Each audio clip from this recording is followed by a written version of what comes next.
Buonasera a tutti, si sente? Good evening and welcome. We are here at the international arena of the meeting. And tonight we're going to talk about international cooperation. It's a very important topic, and unfortunately, too many times this topic is somehow described by media, but not in a sufficient way. So we are here to better understand this topic, and we have planned some special meetings on this that stem from different sort of entities. So the University of Milan, Concordia Italia, AVSI, and the Devco DG. So we want to talk about inequalities in the world, and there are several guests here. I don't want to dwell too much on this, and please watch this video about a woman, and I think this is going to be very interesting and thought-provoking. My family hails from Garissa County. I managed to go to primary school and to attend primary and secondary school in Mombasa, in Nairobi and Mombasa. I'm thankful because I had a relative who could accommodate me so that I can be able to finish my primary and secondary school. In 2010, I went to a teaching college in Garissa, where I got a diploma to be a primary school teacher. And then I'm currently pursuing a degree in business management. I've always had the passion to work with an NGO. I managed to start working for an NGO in the year 2013. And I've always had the passion to help girls and women in my Somali community, because I feel they're marginalized and they're very vulnerable. As a woman, as a young girl, I tribute my education to my dear mom, who has always supported me, who always encouraged me to go to education, to go to school and get educated. But in real sense, she was not educated because she never got the opportunity. She always wanted me to be somebody who can help herself and also help my community as well. She always told me that one thing I remember with her, she always told me that it's through education that you can help yourself and help others as well.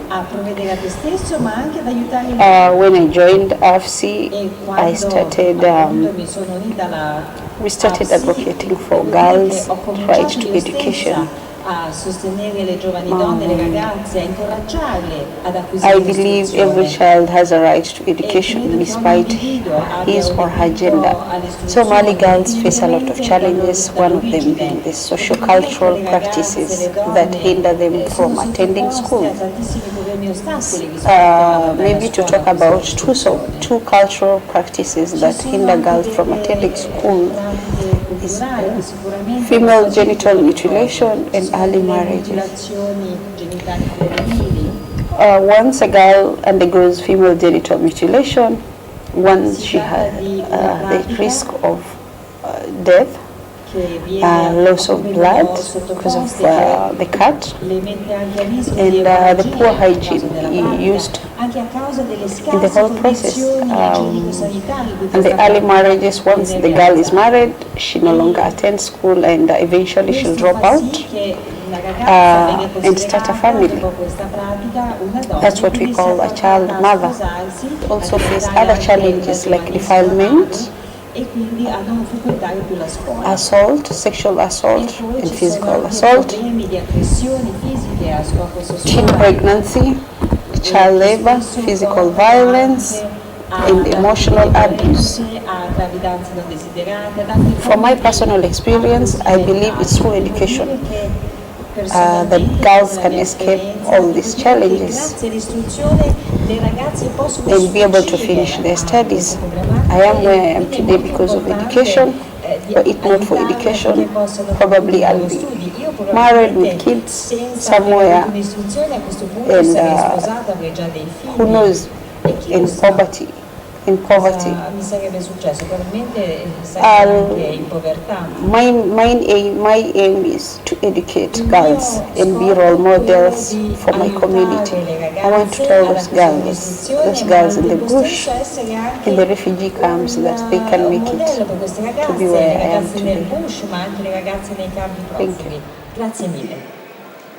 Farei un applauso perché è una testimonianza davvero interessante. Well, this testimony is absolutely outstanding, very interesting, and moving and encouraging. So now I would like to give the floor to Andrea Bianchessi, who has a 20-year experience when it comes to cooperation, and who will be able to tell us more about women empowerment and these projects that have to do with women.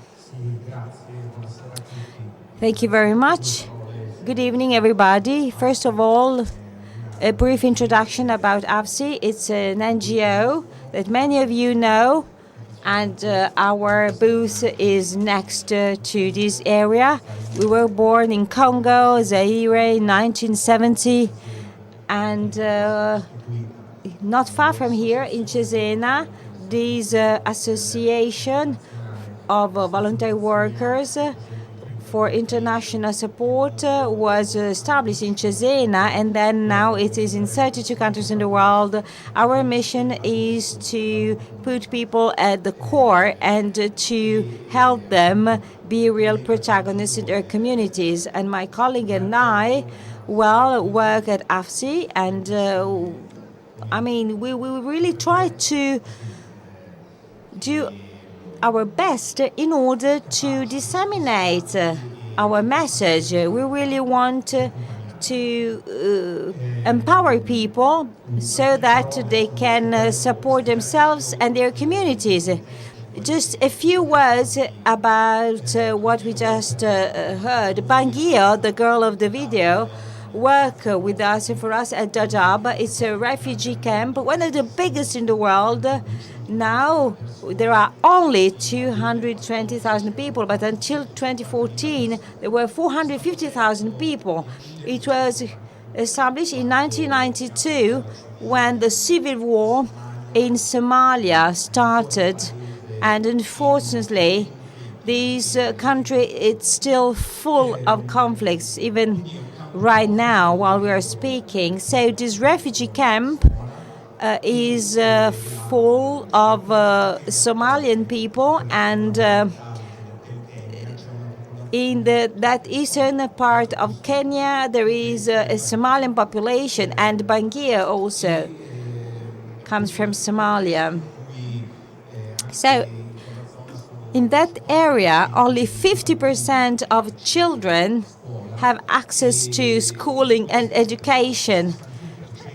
Out of them, 61% are boys and only 39% are girls, because there is a culture, as Bangio said, leading to a fact that when the young girls reach 13, 14 years of age, get married, and say, why should they get an education? So they prefer to privilege the boys, at least until secondary school.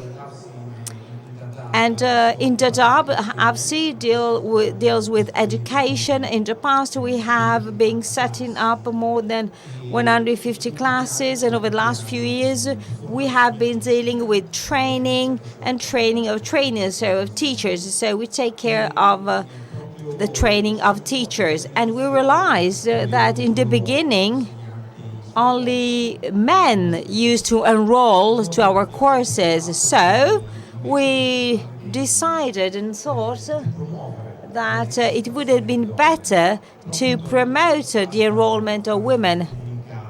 So it's not enough to sort of make communications.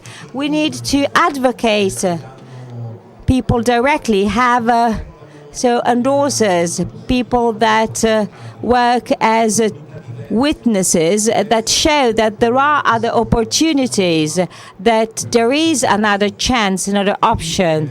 So it's possible not to follow the so-called tradition. I remember that in the beginning, women used to attend the classes and being somehow escorted by their husbands. So husbands were worried about the women getting out of the house and going to these courses. So they somehow sort of surveyed what was happening.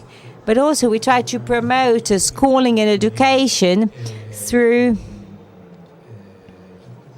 other kinds of activities. We have scouting groups, and we are in an area where there are many security problems, because Garissa is not far from Dadaab, 2 hours drive, and in 2015 more than 100 young people were killed through an attack of Al-Shabaab. Al-Shabaab is very much spread all around. So these scouting activity, these sort of country rangers activity is a very good kind example about how to keep these young boys and girls away from the Al-Shabaab danger.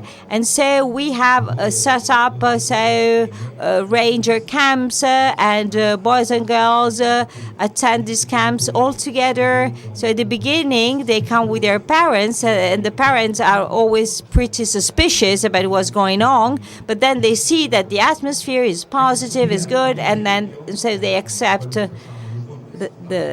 stay of their kids.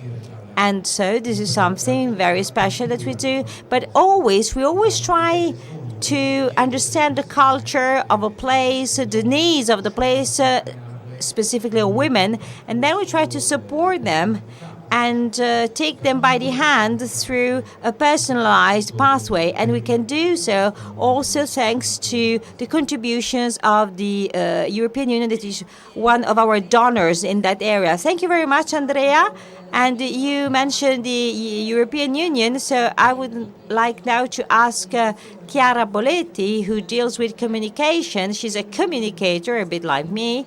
So I would like to ask her about what we heard. I mean, Andrea told us about a positive experience. We had a positive testimony through the video of Bangio. But now I would like to know more about the EU support as far as these projects are concerned. And if you have some data about girls' education, so that we can broad a better and more accurate picture of this topic.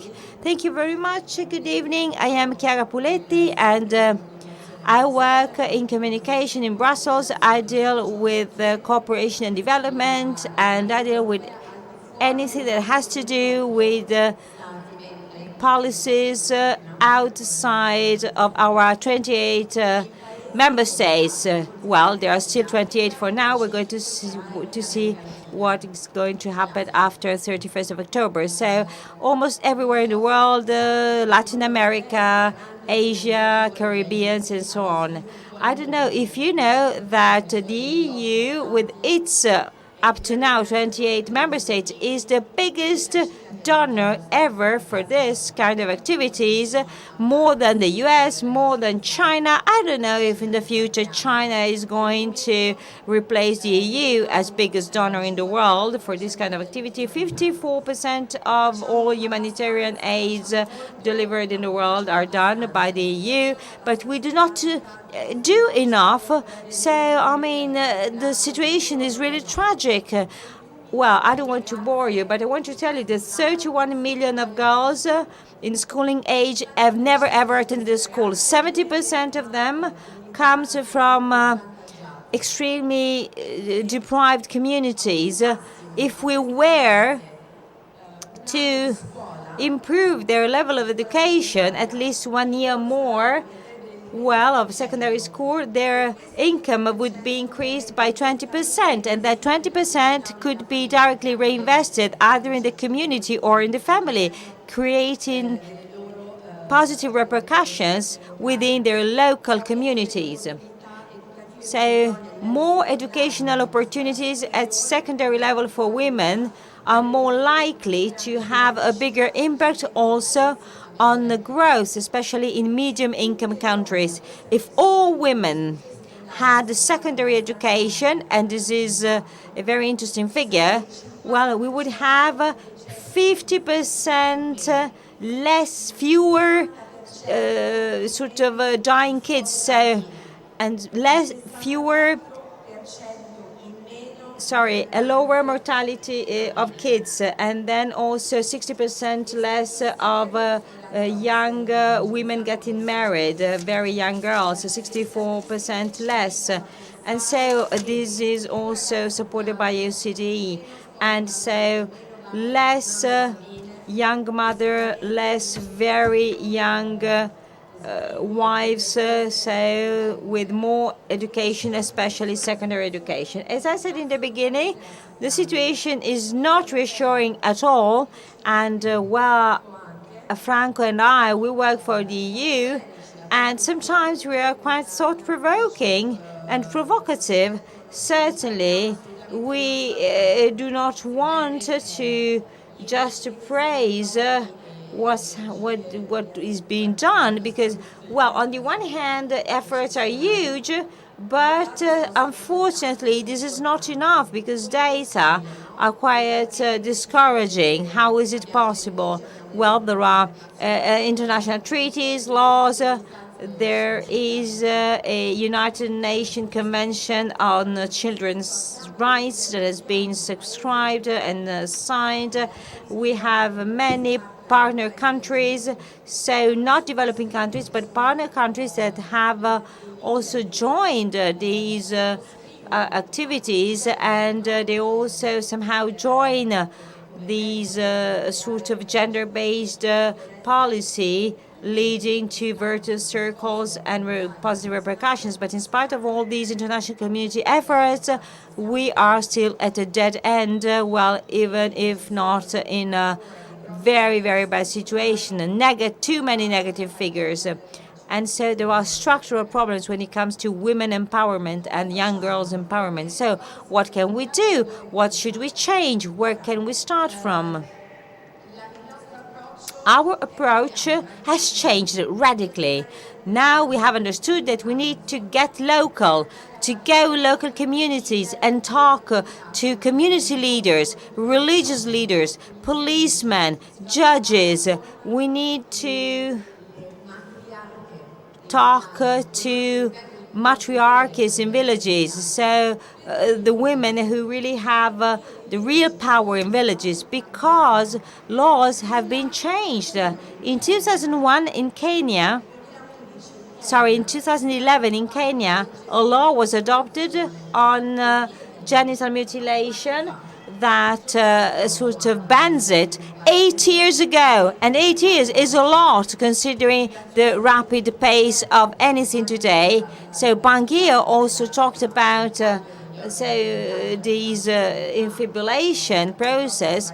Unfortunately, that happens at a very, very young age. So this law was adopted in 2011. National leaders have sort of joined it and undersigned it. But unfortunately, in spite of that, this practice is still widely sort of performed. So in order to promote women's rights and women's empowerment, we need to act local.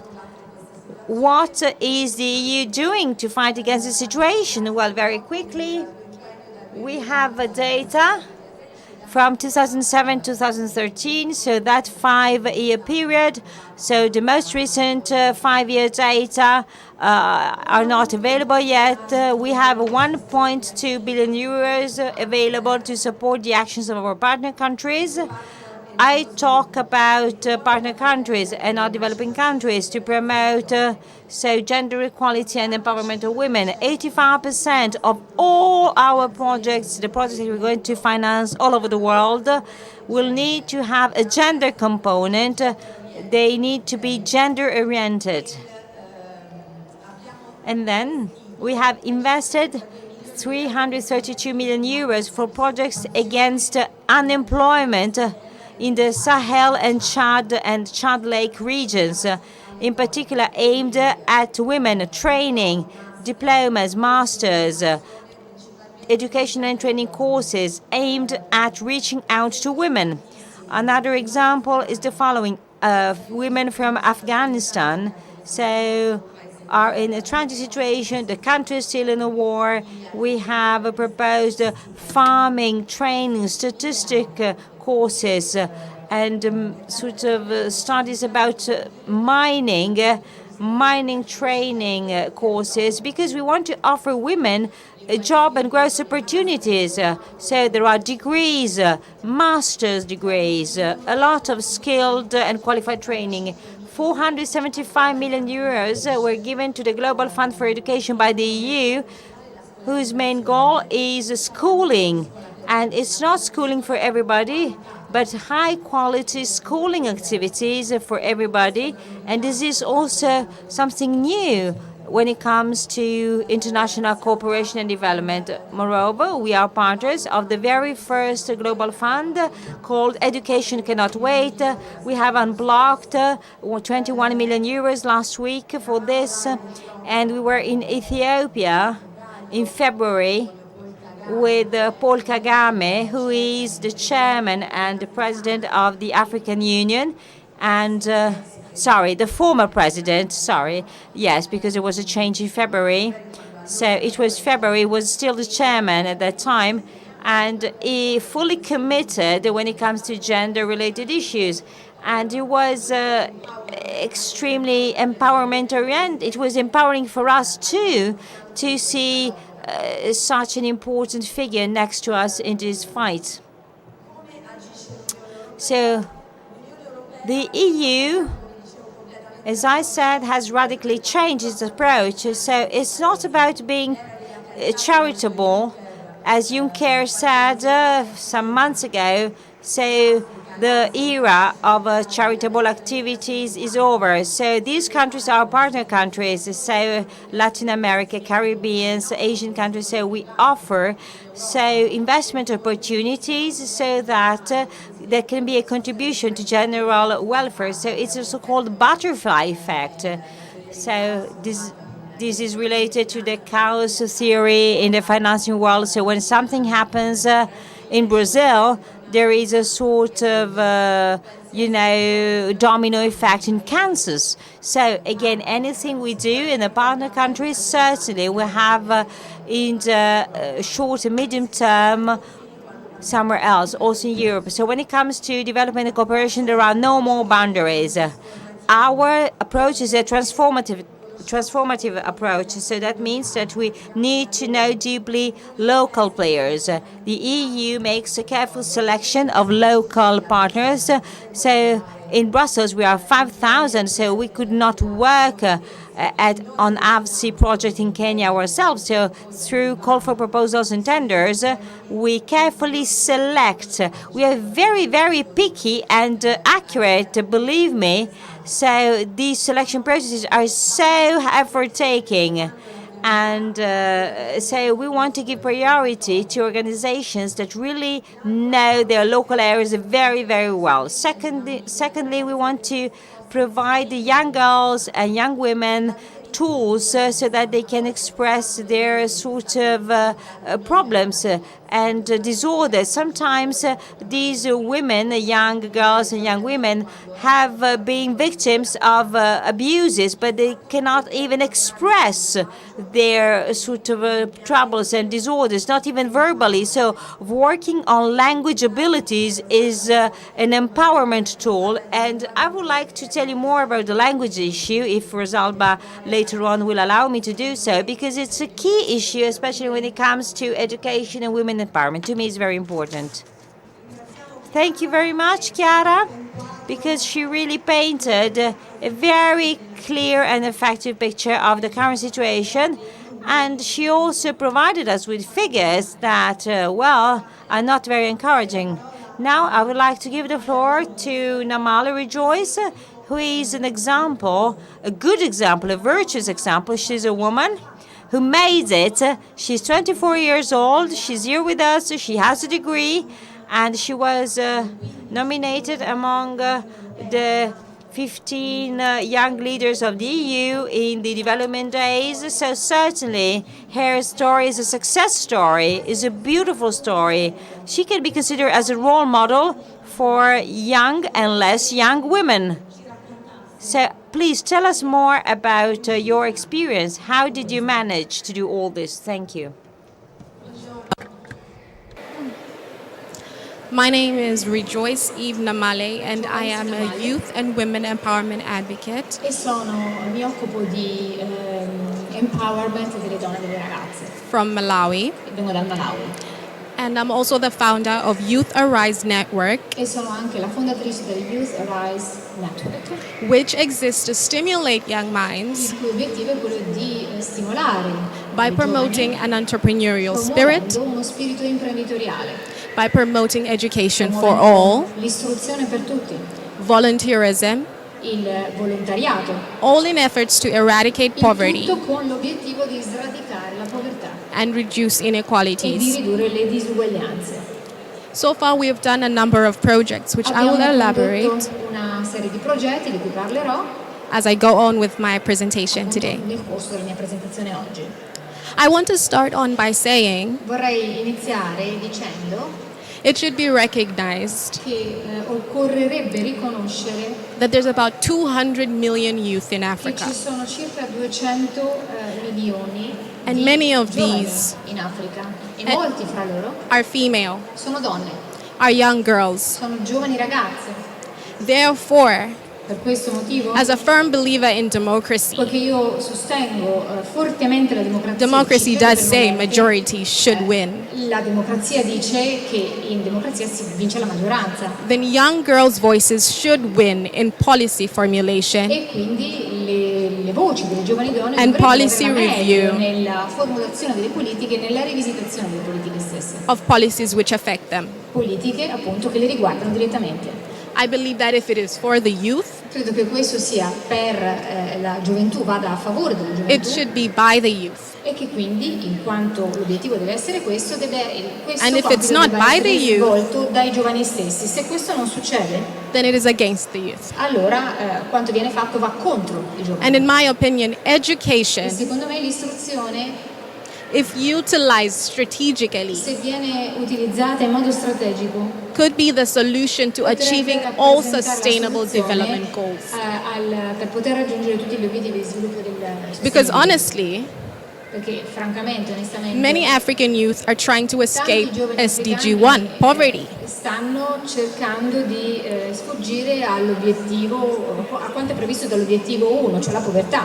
This can be done E questo può avvenire by positioning education piazzando l'istruzione in a way that it is tailored to empower the youth in una condizione tale, in modo tale che appunto vada a favore dei giovani, with necessary skills ovviamente con le competenze necessarie, to effect change, socio-economic change in their quindi community. competenze che possano favorire il cambiamento sociale ed economico.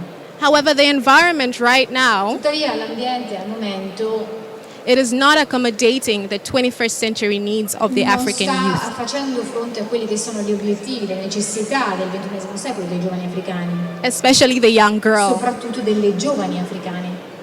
Right now, many Al African momento girls ci sono tante ragazze africane and boys, I e should anche tanti emphasize ragazzi, as well, questo va sottolineato, have become the breadwinners in their families. che sono quelli che portano a casa la pagnotta nelle loro famiglie.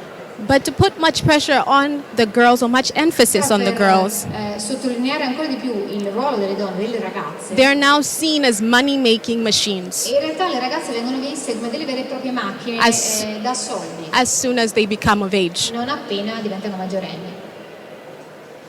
Boys are same in quite a similar I situation. ragazzi sono più o meno in una situazione simile. instead of being at school, anziché starsene a scuola, acquiring education, anziché acquisire un'istruzione, they're also supposed to step up to the plate anche loro devono, ci si aspetta da loro che and feed their contribuiscano families. al mantenimento della famiglia. So, in my opinion, Per cui io ritengo I don't think a girl or a che boy una ragazza o un ragazzo should have to choose between an non education. debbano scegliere fra il ricevere And right now they're actually un'istruzione. choosing low quality Al education. momento loro scelgono un'istruzione che è di basso livello, So low quality quindi education una istruzione di bassa qualità between or versus feeding their families. rispetto appunto alla necessità di mantenere la propria famiglia. That is not a choice a child should be Perché making, non è questo un tipo di scelta che un ragazzo dovrebbe dover regardless fare. of their E gender. questo indipendentemente dal sesso. So the question now should no longer be who is Per cui, deserving of La education. domanda non dovrebbe più essere chi è meritevole di ricevere un'istruzione. Education is no longer just a boy's L'istruzione right. non è semplicemente, non è più solamente un diritto appannaggio dei ragazzi, It's not just a girl's right. non è solo appannaggio delle ragazze. Education is a human right. L'istruzione è un diritto umano. Therefore, to accommodate both girls and women, Per servire le necessità sia delle ragazze che delle donne, to both acquire high levels of education, affinché esse possano acquisire dei livelli di and istruzione also sempre più elevati be able to feed their e families. quindi per far sì che siano in grado di mantenere la propria famiglia, We should be able to dovremmo tailor in a new way a the education personalizzare system. i sistemi di istruzione in modo diverso, in modo nuovo. Right now, it is too rigid. Al momento questi sistemi di It doesn't istruzione respond to sono the troppo 21st rigidi century perché needs. non soddisfano le necessità del XXI secolo. So to accommodate both the young girl and the Quindi per young servire alle boy, necessità sia dei giovani che delle giovani, policymakers i should policy integrate maker dovrebbero integrare financial literacy at all levels of l'alfabetizzazione education. finanziaria, questo a tutti i livelli di istruzione. So young girls Per cui le giovani and boys e i giovani can be groomed into competent individuals, possono crescere e diventare degli individui competenti, capable individui che siano in grado of assisting their di socio-economic growth, assistere la crescita sociale ed economica at the same time sustaining their e al families. tempo stesso di mantenere le proprie famiglie, di supportare le proprie famiglie. Another thing that is less talked about, which is a C'è major un altro challenge aspetto che rappresenta una sfida importante e che di solito non viene affrontato amongst the African girls, fra le ragazze africane is the topic about sex education. è la istruzione e l'educazione sessuale. Many youth Ci sono tante giovani in Malawi, in Malawi, in Africa, in Africa in in generale, Europe, in Europa, in America, in America, are victims of sexual violation sono vittime di violenze sessuali in schools, at nelle home, scuole, a casa. but this is something that is rarely discussed. Questo però è un tema che solo raramente viene affrontato. And this makes it difficult for them to be able Ciò fa sì che per loro sia molto difficile to achieve excellence in their endeavors. poter raggiungere dei risultati buoni, eccellenti nel loro percorso. Therefore, my Per recommendation questo is motivo la mia raccomandazione let us have è comprehensive di far sex sì education che ci sia talks una istruzione sessuale, educazione sessuale che sia completa. integrated again at all levels of E education, questo a tutti i livelli dell'istruzione, especially at soprattutto primary level. a livello primario. Many young children Ci sono tanti As I've bambini stated, giovani are victims of sexual che sono abuse. vittime di abusi sessuali. But because they are young, Ma poiché sono giovani, they fail sono to piccoli, speak out. non riescono a parlare, a raccontare quello che gli è stato fatto. So let's rethink the E existing quindi dobbiamo education system. ripensare ai sistemi di istruzione esistenti. Let us teach young girls Dobbiamo insegnare alle giovani and also young e boys anche ai giovani appropriate and inappropriate ways of a touch. capire quelle che sono le modalità di Teach toccare even a persone che 3-year-old sono how to say appropriate e no. non appropriate. Quindi insegnare loro come dire no, How to speak out come parlare and know that their voice matters. e come far sì che siano consapevoli che la loro voce di fatto conta. This is how we can make a conducive Solo in environment questo modo che noi potremo realizzare un ambiente che sia positivo, for them to flourish in their un education ambiente nel quale questi giovani possano appunto crescere positivamente, fiorire nei loro percorsi and di in their educazione community. e anche all'interno delle loro comunità. Lastly, E in ultimo, there's great policies on paper, but there's ineffective ci sono implementation. tante bellissime politiche che restano però su carta e in realtà la loro attuazione non è efficace. We can talk about influencing policy Quindi all possiamo we want, parlare di politiche che appunto vengono influenzate, ma solamente una volta. but on the ground, Però all'atto pratico, much a of livello it di is not attuazione, effective. molte di queste politiche non sono efficaci. I have extreme passion about good governance. Io sono appassionata di buona governance. And I know that abundant E employment so che ci opportunities, sono tantissime quality opportunità, education di lavoro, che una istruzione di qualità are going to be effective sono temi che potranno essere efficaci if policies made are seen through. solamente se le politiche vengono In many effettivamente countries, applicate. In molti African countries rather, paesi africani, they are trying to encourage the issue of social accountability. si cerca di promuovere la questione della responsabilizzazione sociale. However, you find that the women Tuttavia, si vede che or the le donne, o girls comunque le ragazze that they are targeting alle quali queste politiche are not queste fairly attività sono rivolte, represented di fatto non sono at these adeguatamente meetings. rappresentate, non prendono parte adeguatamente a queste The meetings are scheduled at the Gli same time, incontri vengono organizzati nello on the stesso same momento, day, o magari nella stessa two giornata. very important meetings Magari ci sono which due require incontri molto all of them to importanti, be there. che richiederebbero in entrambi i casi la presenza delle donne. Are we girls supposed to halve ourselves and attend both meetings? Allora non so, noi ragazze dovremmo partecipare a tutti questi meeting che si svolgono allo stesso tempo? That is very unrealistic, but Ovviamente it's è molto happening. poco realista. So the government or aid or donors and policymakers Quindi need i to policymaker, i ensure governi, i donatori devono assicurare that there are proper che mechanisms siano posti in essere dei meccanismi adeguati for monitoring and per il evaluating monitoraggio e la valutazione the policies that are written on delle paper, politiche che vengono appunto redatte. che to sono ensure fatte. that the young girls' view on Garantire education, che il punto di vista delle ragazze sull'istruzione their priorities in e le education loro priorità in ambito educativo are seen through. di fatto trovino attuazione. Grazie. Grazie. Grazie. Thank you very much, Namal. Namal's contribution has really gave us very interesting food for thought. She addressed a number of topics that I would say are very difficult to discuss, even if we discuss them in many, many different meetings. But actually, she addressed a problem which appears to be everywhere, in Africa, in Europe, everywhere. Namely, the fact that policies are very, very difficult to implement. You might have good ideas, you might talk about these ideas, but then policies appear to be only on paper. So I would now, in this respect, to ask Franco Conzato, who works for the European Union and deals with the analysis of results. We've heard from the previous speaker how many billion euros the European Union invests in projects and policies that are so important for cooperation. So in this respect, I would like to ask Franco to talk about the results of these policies. Can you, in a way, take stock of what has been done so far? Thank you very much and good evening. I also work for the European Commission. I work in Brussels.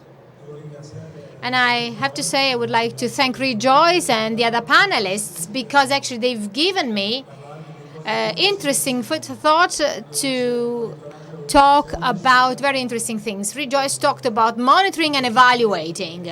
I mean, these are technical issues which are very complex, and it's not an easy task to raise the interest of an audience on such complex topics.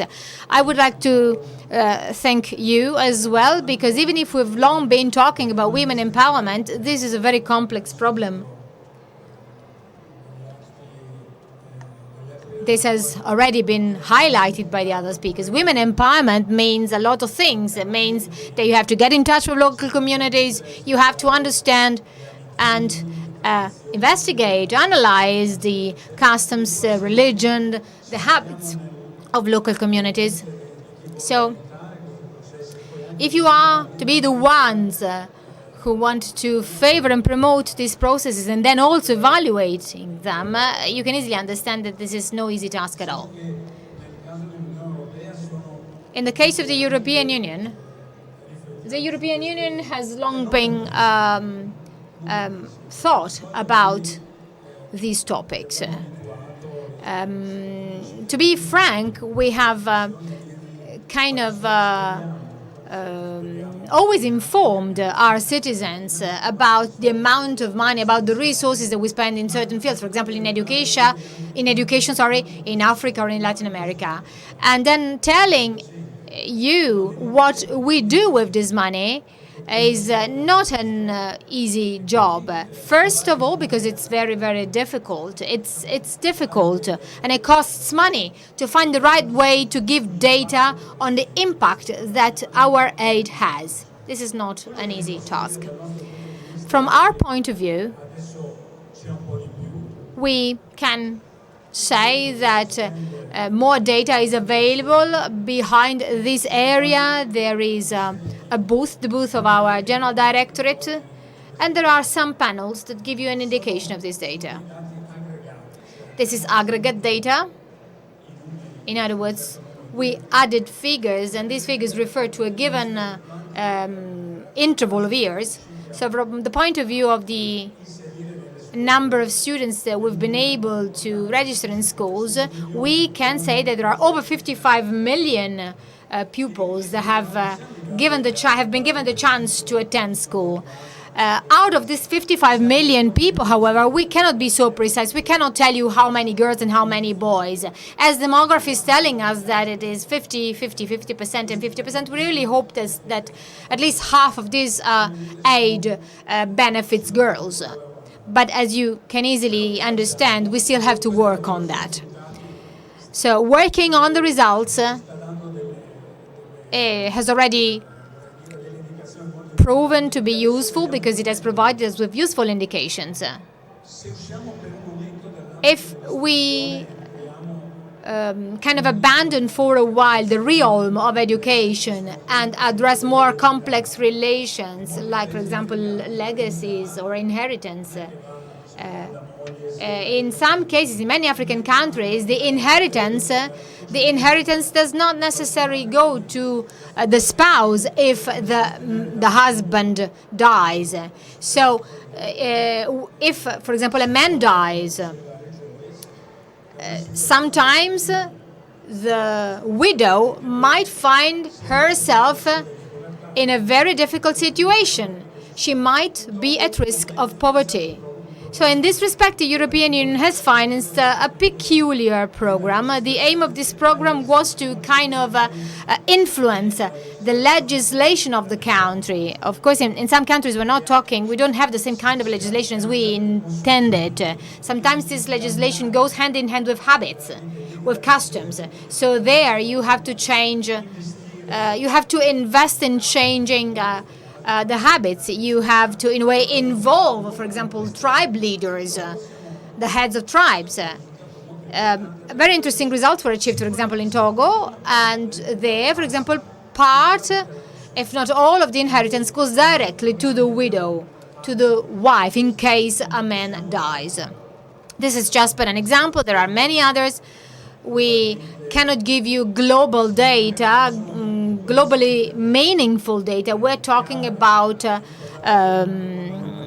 dotted actions. When we talk about actions, we talk about billion euros, and therefore it is very, very difficult to give you precise indications in a very detailed way. But this is on the whole the way that we have embarked. AVSI has become part of this flow of work. It is an NGO, and like many other NGOs, AVSI has equipped itself with some tools to measure the results. And that is because if we finance a given project, we then go and apply to them to see what they've done. And then we try and bring all the data together to show the public opinion and to show the other European institutions as well as non-European institutions that we are talking about a lot of money in terms. Just to give you an idea, our general directorate spends about 10 billion euros every year in development-related actions. This is very little at a global level, but very much in absolute terms. So we can say, we can now say what we can do, what we have done with this money on a yearly basis. When it comes to girls' education, we normally use the so-called budget aid. In other words, we give aid directly to the budget of the partner countries. As Rejoice said, how can we be sure that a given country starts policies that go to the benefit of girls? The term that used to be used was condition. Today, we prefer using the word performance. This means that we have a negotiation with the country, and during this negotiation, we ask the country to actually use part of this aid to the drafting of policies related to girls. These are targeted policies. These are our targets.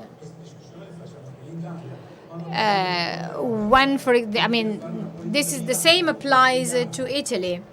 When we talk about specific shares attributed to, for example, women, this means that a given number of the beneficiaries have to be women. This is what we mean by targeted policies. Gender-based policies are very complex, and that is because we also try to put in place cross-cutting policies. For example, we have any programs. We have also very important programs on nutrition. And our aim is that we want to make sure that these programs directly impact girls or women. And this, goes hand in hand with what Rejoice said before. In other words, we try and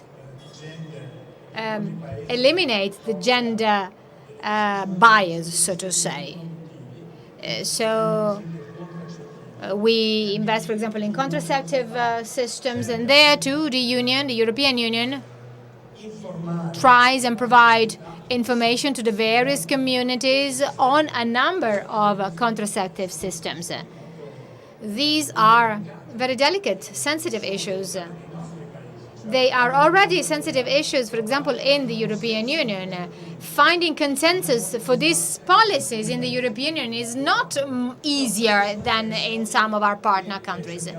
But these are the actions that we try to pursue. We have a very ambitious goal. The goal is contained in our documents, is enshrined in our documents, and this goal is that we have to achieve gender mainstreaming in 85% of our programs. This is the objective that we set ourselves for 2021. We have now reached 55%. So in 55% of the cases, we manage to have gender mainstreaming. So some road still has to be walked, but actually this figure has constantly increased since 2015. This also means that we have to raise the awareness also among us. There are colleagues who work on these programs, and then we have to raise the awareness of our partners who actually put these programs in place on the place. These partners might be an NGO or a UN agency or the very same government or a partner country or private organizations or also individuals. This is just to give you an idea that there are several areas we are working on. There's one last element I would like to share with you. The European Union works a lot on this very important topic. So I am convinced of the fact that the European Union will invest a lot on this in order to understand the actual impact of these policies. As regards the possibility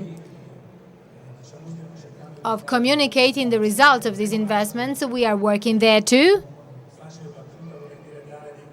It is not so easy to provide figures, one also has to maintain the quality level of these results. Togo is an example of this.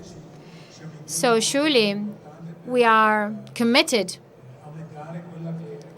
to engaging and improving our communication in terms of accountability. In other words, we need to be accountable. We need to show, first and foremost, how resources are spent, and then, on the other hand, also to show what's the impact of these actions.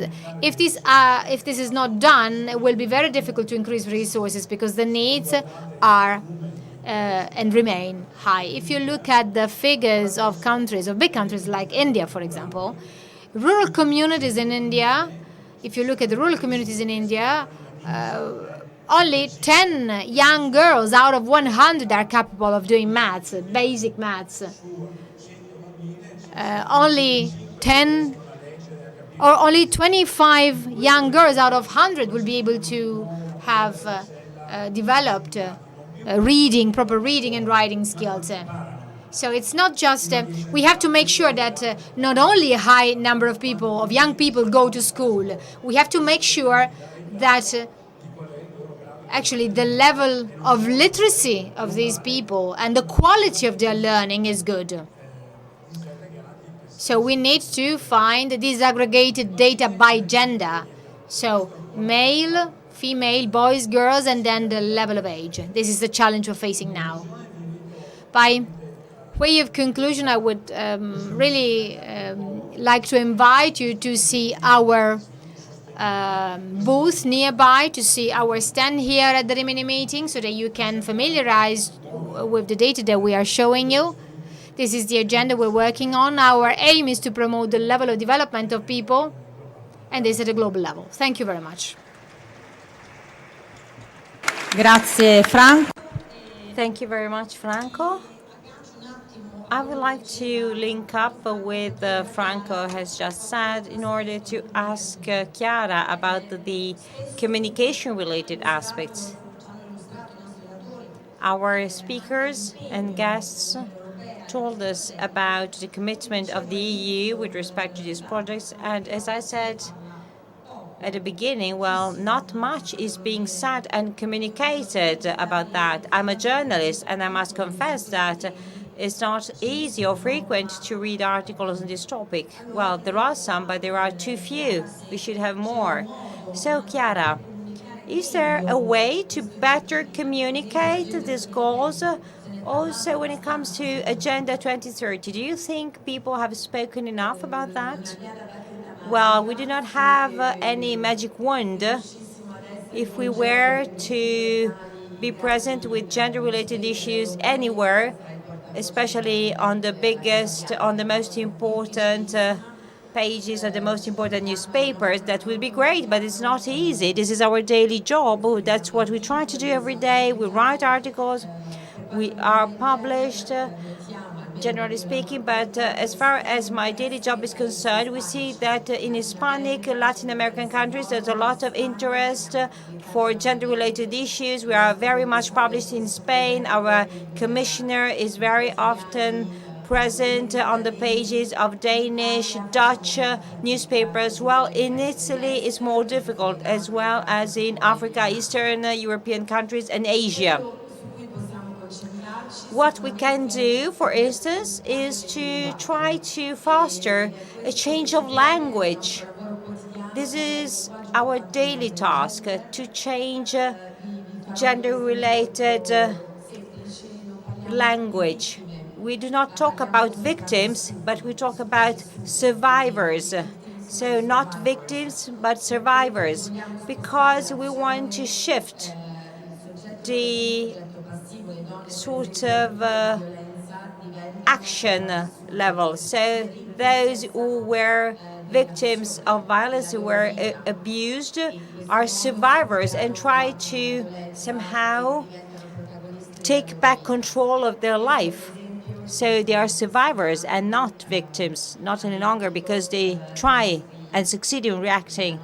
And there are so many other examples of this kind. For instance, in our narrative, we see titles with wording of this kind, a woman murdered in the Caserta area, or we should better say a man has killed a woman in the Caserta area. So let's change the structure of sentences, the syntax, in order to trigger mindset changes. Another interesting aspect is about the word empowerment. So we have mentioned it several times. So empowerment. Let's think about it. It's very hard to find a good translation for this word into Italian to really convey the active sort of meaning of this. There is no other word in Italian with the same level of expression, and we have sometimes words like emancipazione, accountability or reinforcement and strengthening a women's role. But still, we need to use several words in Italian to translate empowerment. And even more so, the translation is not satisfactory. Empoderamiento is empowerment in Spanish, very similar in Portuguese. So, Paulo Freire, a Brazilian pedagogist, has worked on that. Empoderamiento is very strong in Latin American countries. It is very much used by newspapers also in Spain. In French, we have the same problem, because in French as in Italian, there is the word émancipation in French. Autonomisation, renforcement du rôle de la femme are other sorts of expressions. In German, it's the same. So the accent is put on the word expressing force, strength.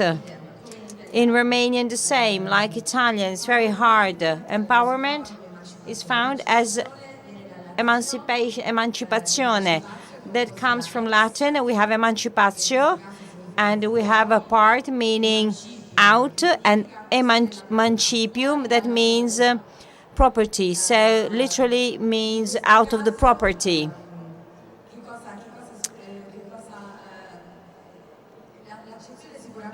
Well, certainly there is still a strong passive connotation. Instead, empowerment has an active connotation. So the emphasis is on the subject. So it's a subject that is out of the property, literally. So there is an individual in relation to which we have to sort of differentiate ourselves from. Instead, when we talk about empowerment, we want to emphasize the strength of an individual, of a subject. So and language is very important because language shapes the world, and language gives meaning to life and gives meaning to actions and deeds.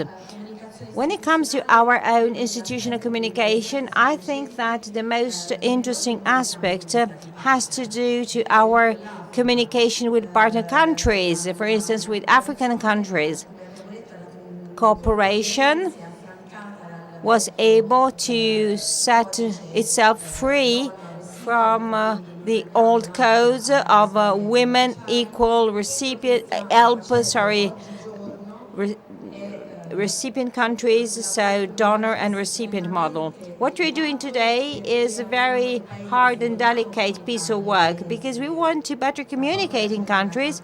Very soon we're about to roll out a campaign in 8-9 African countries. We would like to communicate what we do in Africa and sustainable development goals, because maybe we allocate 20 million for the construction of a hospital in Nairobi, and nobody knows that that hospital was built up thanks to the partnership with the European Union. We're going to communicate these kind of things, and we're going to be very soft and gentle and respectful of the local country codes, communication codes, of course, and we're going to work a lot on communication. We want to offer knowledge. We collaborate in order to reach goals agreed upon together by African Union and European Union. So we really want to get over this sort of colonial narrative that unfortunately still exists. We need absolutely to finally erase, in communication terms, this old model of the colony sort of country. So not at all. We work on modern partnerships. That's the point. Thank you. I would like to ask a last question to Andrea and Rejoice. So I start with Andrea. With respect to what we have been saying so far, considering that you work on the spot at a local level, so do you really feel the presence of the European Union? And secondly, in a few words, which are the main real obstacles you come across with every time you have to act with AVSI at a local level? Well, it is absolutely true what Franco and Chiara have said about the fact that many countries, let's take infibulation, so genital mutilation, so have set forth laws that relate to international conventions and agreements. But then these laws, these conventions are not enough. These agreements are not enough, because then 99% of young girls in the eastern part of Kenya, and we talk about a few millions, have undergone genital mutilation. So the law is not enough. You need then a mindset change, and we need to work and act locally. And let's think about inheritance issues. Franco mentioned that. In Burundi, for instance, there is an EU finance project about fighting against gender-related violence. And every day we come across such situations. For instance, a husband decides to sell a house, the family house, or a plot of land, because, I don't know, he wants to get money to get drunk. And he doesn't tell that to his wife, so he does it without telling her. Or if the husband dies, usually the brothers want to get and become owners of the property, and they take advantage of the powerlessness of women who cannot sort of reclaim any civil rights. In Burundi, we have a project based on a civil society entities network with entities like Femmes Juristes and other entities. We try to really work on the last mile, so reach out to women and help them, so single women. So the real women. For instance, if there is, let's imagine that there is a civil court in Bujumbura. It's 5-6 hours from the rural area, so the wife could not be able to get there all alone. Maybe she doesn't speak French. But through our network, we can provide support to such women, so we can help them directly, concretely, on the spot. So there are different levels. So there is, for instance, a very important level of international policies.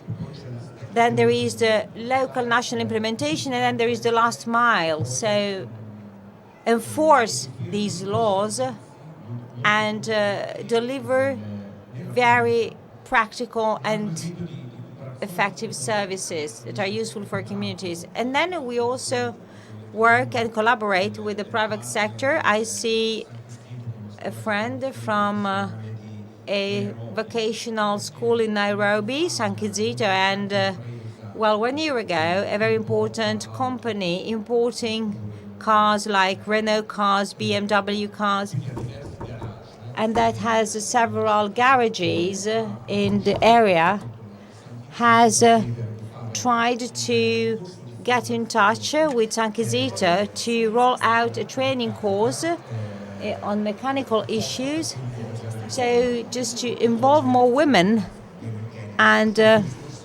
women are more responsible or accountable in Kenya than men, so just to sort of support their business, they need women. So they have started this kind of work, and they have developed something that is extremely advanced. So it goes far beyond the vocational training. So they have adopted the so-called German model, and they have designed a specific syllabus based on companies' needs. So these girls spend half of their time at school and half of their time in the company. And so they trained 40 girls, and we know one pretty well. This is just an example, one of many examples. She's 23 years old. She has a kid who is 5 years old, and she lives in Nairobi with her sister, and in one of the many slums. And after the training, this girl was offered a job by 3 different companies. So this is a very effective example of effective cooperation with the private sector. And again, this is something we would really like to disseminate and submit to EU institutions. In a few months' time, we're going to hold a seminar in Brussels, because we really want to disseminate these kinds of successful stories.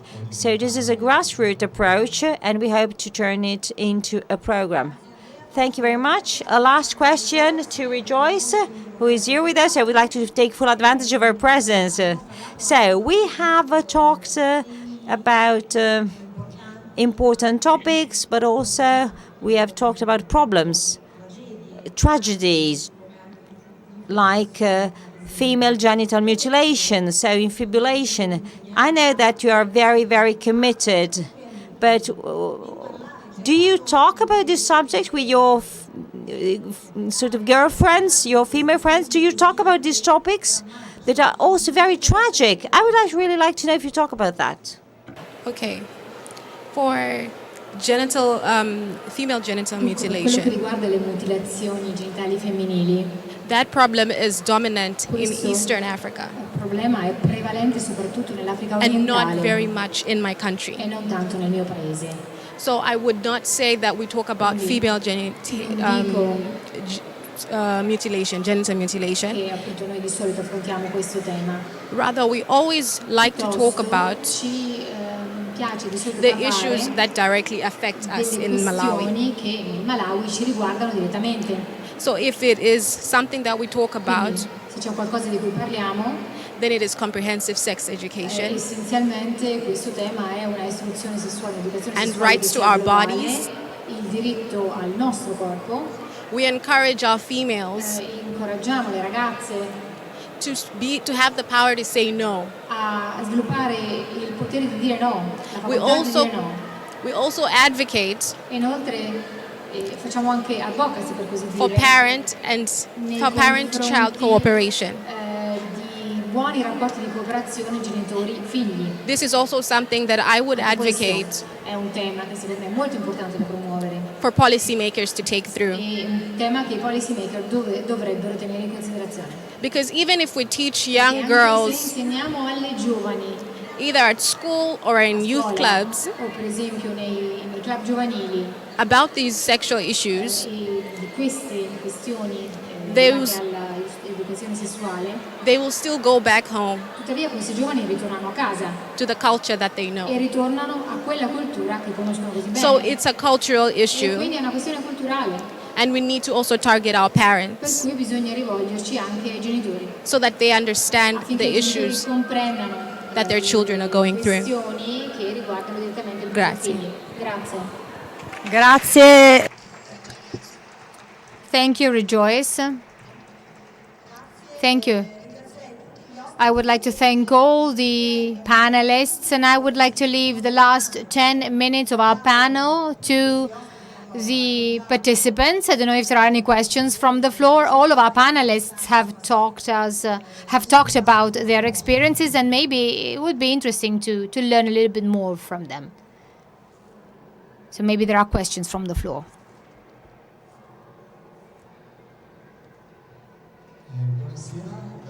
Good evening, and thank you very much. I am Don Lur.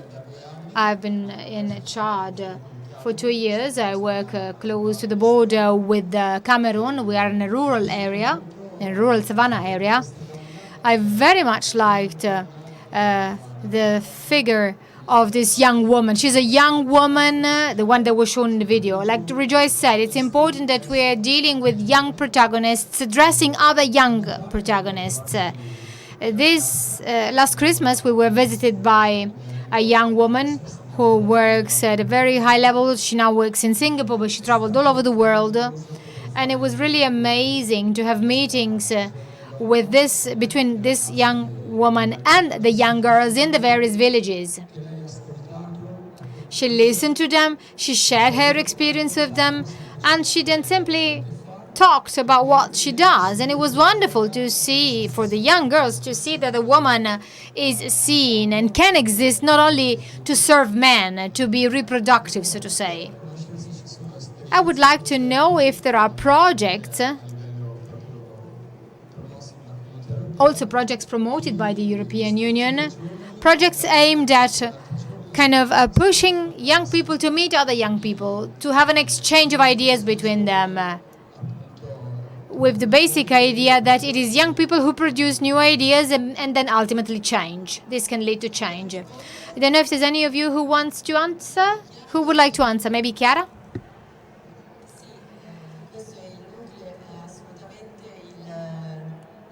This is the pivotal issue of empowerment.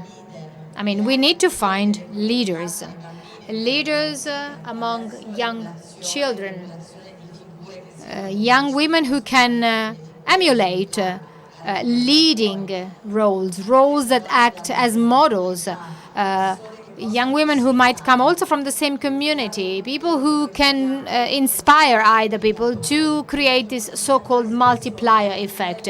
The multiplier effect is normally referred to by using the term ambassadors when, for example, you're talking about a rock star or a leading personality capable of conveying a message. But we have to think about our micro fields, micro areas. We have to create leaders from the lower level. And Rejoice knows what I'm talking about. I don't know if there are other questions. I was just wondering this. I noticed being here that I've been working here as a support AED for the translation service. And actually, I noticed that if I hadn't come here to work, I would have known anything about this. So I wondered, probably the European Union has a very big communication problem, I have to say. Because, I mean, listening to the data, you talked about 10 billion euros, and I thought that actually 10 billion euros is more or less what the flat tax costs in Italy. And almost everybody has an opinion on the flat tax in Italy. Well, I was noticing that out of the many things the European Union is doing, actually maybe there are one or two young people who knows what the European Union does. So I would like to know what you are doing in this respect, because it is really a problematic issue. Maybe Franco would like to answer. I'm not dealing with communication. I'm not involved in communication, but we try and provide the, so to say, the right equipment.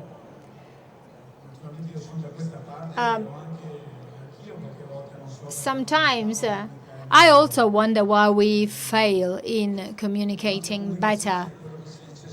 Our communication is basically an institutional communication. We do communication of institutional type. We have laws, we have legal acts that enable us to spend money, and these legal acts enshrine a principle. The principle is that we have to do notification, we have to do communication in all the languages of the European Union. For example, we work on Chapter 2, and I have to read that chapter, but I have to admit I don't read anything, all the other things. These are documents which are very bulky, so to say. There are extracts now, but they are always very, very difficult. Chiara knows them very well. Then there's a political communication. But in fact, our objective is the other European institutions. So Parliament, the European Parliament, the European Council, the Court of Auditors. So from an information viewpoint, I think the main problem lies in the fact that we don't have so much money to spend, especially we. I mean, in my directorate, we're dealing with development, and I'm sure that if we invest so much money in communication, they would turn to us and say, you're focusing on brochures, and there are so many people starving all over the world. Plus, there are 2 offices in Italy. There's one representation office in Milan and one in Rome. And I know that these colleagues of ours are always traveling around, visiting schools, doing communication with schools. There is also a program that they finance. The title of the program is Go Back to School. And actually, I originally come from Vicenza, which is a town in the Veneto region. And on a couple of occasions, I went back to Vicenza, to my town, to explain what I was doing. And not everybody I met agreed with me. There are still a lot of people who still have something to say against the appropriateness of providing aid. So either you are capable of being convincing towards these people, or it becomes very difficult. There was a strong debate on migration at 12. And my colleague was the ambassador of the European Union and the African Union. And there were a couple of people from the floor who actually stood up and basically said what we daily read in the papers. They expressed their views on migration, on the impact of migration in many countries. This is no justification, but it's not that we don't want to do communication. Of course we can improve. I liked Chiara's contribution very much. She focused on the need to work on language, but we also have limitations. We are imposed to follow a certain guideline, so to say, and we cannot go too much off the beaten track. But really, thank you very much for your recommendation. I will have, when I come back, I have to do a report to provide feedback on what we experienced here, and I will certainly include what you suggested in my report. Thank you. Other questions? Are there other questions from the floor?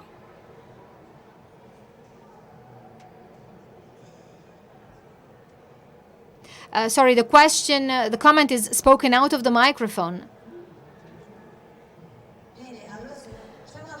I think there's a question.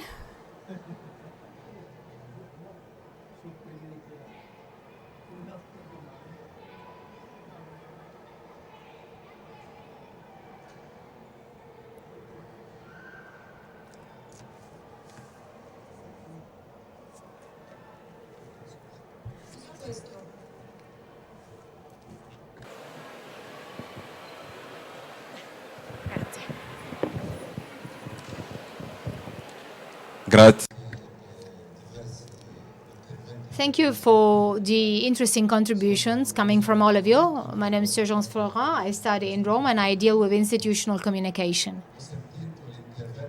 I listened to the contribution by Namale.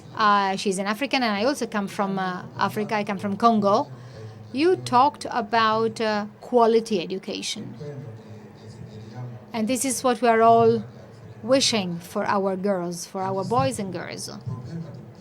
It seems to me, however, that the basic problem for many African countries is especially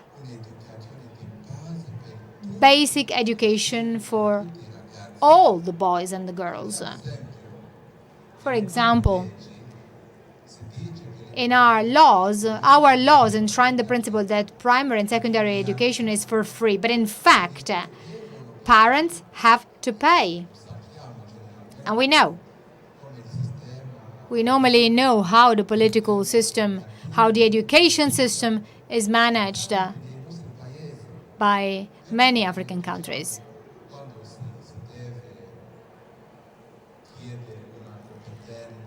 When we ask for the sharing of competencies and skills, I think we should all target towards the achievement of basic education for all. This is just a comment on part of your contribution. So I've listened to many, many interesting things on the promotion of women. However, that is an issue which is very difficult to accept in Africa, because whenever you talk about this, whenever you address this issue, that is as if you were and if you wanted to kind of establish and start some kind of a fight between women and men. Instead of talking about the empowerment of women as something that can help and support the entire community to proceed, you always talk about the struggle between men and women. So I think that should be improved from a pedagogical viewpoint. Sorry for my Italian. But that's what I wanted to underline. Also, when we talk about gender issues, so that's a politically correct kind of speech in Europe.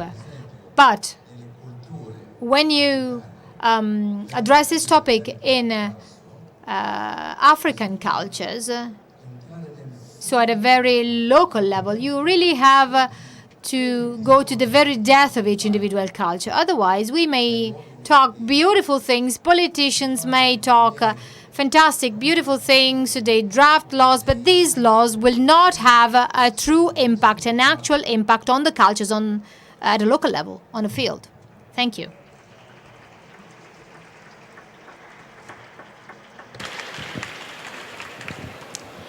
Grazie. Thank you so much for your, okay, my Italian is... but yes, but okay. So I would like to commend your comment. The ability to read and write, it is definitely a problem in my country and for many other African countries. As for Youth Arise Network, we realized that this was the case. So we have a library rehabilitation project that is currently running.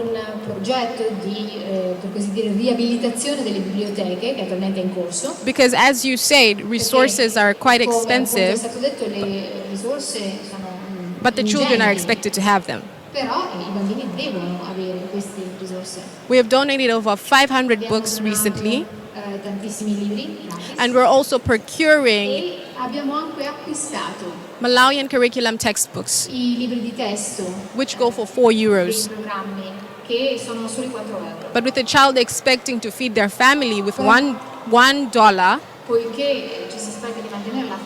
this textbook is a luxury. So we're trying our best to procure material in order to accommodate these needs and also refurbish their library, create a conducive environment for further learning. Because I'm sure you know that many children either learn outside the classroom, don't have a library, or have a dilapidated ceiling. And the mere fact that I'm able to read, write, and speak well is the reason that I'm seated here with all these amazing people. And I expect the same for the young girls and boys in my community. So thank you so much for your comments. Grazie. Allora io farei I would like to give a big applause to all our guests, to the meeting International Arena, to AVSI, and all the sponsors and the partners. And I would like to have a big applause to everybody. I would like to thank you very much for your kind attention. Hopefully we'll meet next year.